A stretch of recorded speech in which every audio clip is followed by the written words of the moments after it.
Hello guys, in today's video I'm going to show you the best free mods to install for your InZOI game. Now, how to install them, I have already made a detailed quick video guide, so I'm just going to leave it in the description below for you to check out.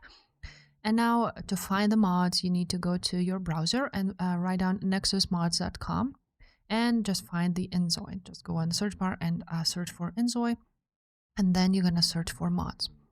After that, you will see all of the mods available. As you can see, there's 266. You can choose from clothes, decorations, gameplay, tools, visuals, and so on and so forth.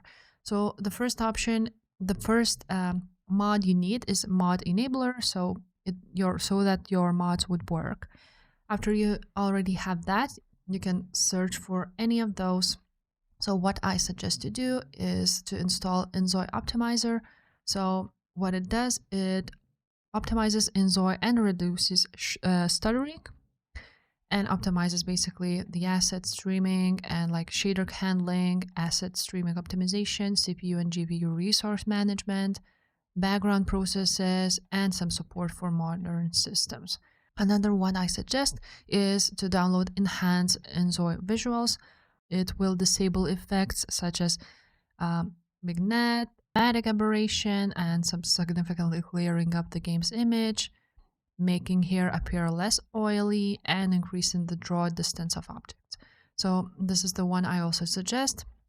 Now, the mod manager, this basically is an open source app for managing mods, and it's really convenient, so you can just try it out if you like it.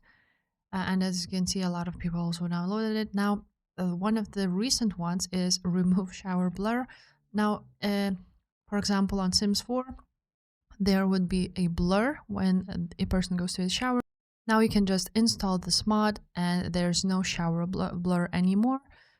It removes the blur from shower, toilet, or any other place it might be used. Now there's also a car mods. You can go ahead and download them. And another one which I really like is higher quality skin and faces. So it enhances the features and restores the original high quality textures that were removed from the release build. So that's pretty much it about the mods which I recommend. So that's pretty much it. If this video was helpful, make sure to subscribe, and I will see you next time. Bye.